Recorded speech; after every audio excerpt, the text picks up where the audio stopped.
Okay, well now let's move on to the political implications of some of these points.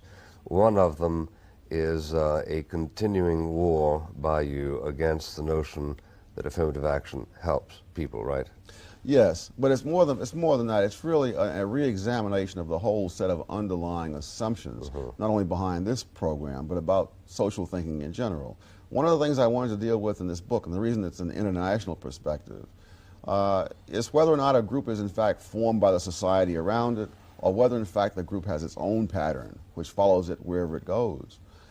Many people who criticized some of my earlier writings said that I arbitrarily attributed to groups characteristics that were really a function of the world they lived in the United States. And so I then looked at groups in other countries, the Germans in Brazil and Australia and Russia, the Chinese and Indonesia in the United States, other countries, to see, do they in fact have their own pattern, or are they simply reflecting what's happened to them in that particular country?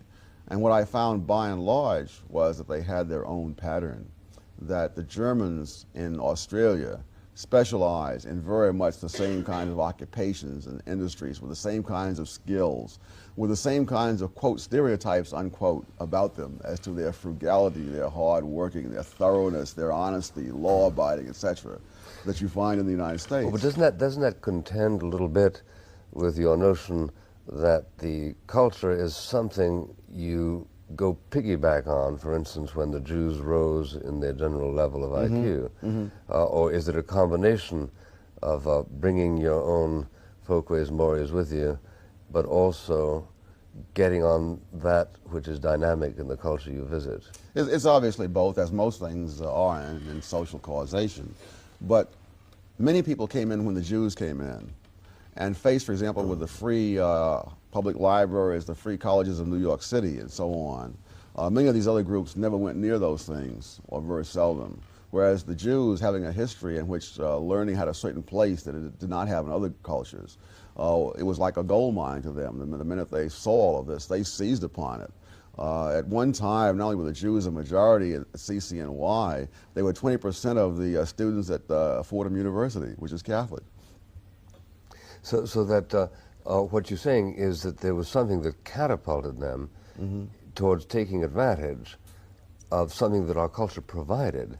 Oh, absolutely. Therefore, that permitted the ascendancy of their IQ. Oh, yes. Which would not have been the case if they had found themselves, say, in Brazil. Yeah, absolutely. In fact, in Israel, I understand that the Sephardic Jews, who have been in the Arab countries for centuries, have lower IQs than the Ashkenazic Jews who have been in Europe and the United States for centuries. So clearly the society has its impact. But it's also true that there are people facing exactly the same situation. For example, youngsters sitting side by side in the same classroom from different groups, living in the same neighborhood, and yet the IQ differences that you'll see will be as large as those among blacks and whites going to school on the opposite sides of town in Mississippi in the Jim Crow era. Well, now, Ms. Sowell, the scare word in any discussion of race is, of course, the word genetic. Yes. Because too often people are delighted to affirm genetic differences, which allow for superior and inferior races and so on and so forth. Now, how, in fact, is one to distinguish between that which is genetic and that which is so impacted culturally that it might almost have that effect? You speak about the Ashkenazi Jews and the Sephardic Jews, and continuing differentials notwithstanding that the melting pot in Israel is now 40 years old. How do you account for that? And do you run the danger of the word genetic being used metaphorically to mean also hard cultural insisted inclinations? I guess that my emphasis would of course be on the cultural. The Sephardic Jews, for example, who came to the United States and did not have these centuries in the Arab countries, are not at any disadvantage vis-a-vis Ashkenazic Jews in the United States. I think that's probably true in places like Brazil or Curacao as well. So it would be cultural primarily, at least in my judgment. Now, there are those who would attribute it to genetics. I had an argument with someone like that last week. The great problem is these things go so much together, that taking the black population of the Western Hemisphere, those blacks who have a higher percentage of white ancestry have had enormous social advantages historically. In the United States, when there was slavery, the overwhelming bulk of the slaves were black, but 37% of the free blacks were in fact mulattoes, which is in the American definition, half white or more. In Latin America, there are countries in which more than half of all the free blacks were in fact mulattoes, and in which the great majority of the slaves were black. And advantages inured to them? Advantages inured to Oh, them? absolutely. Enormous. Well, freedom alone would be one big advantage.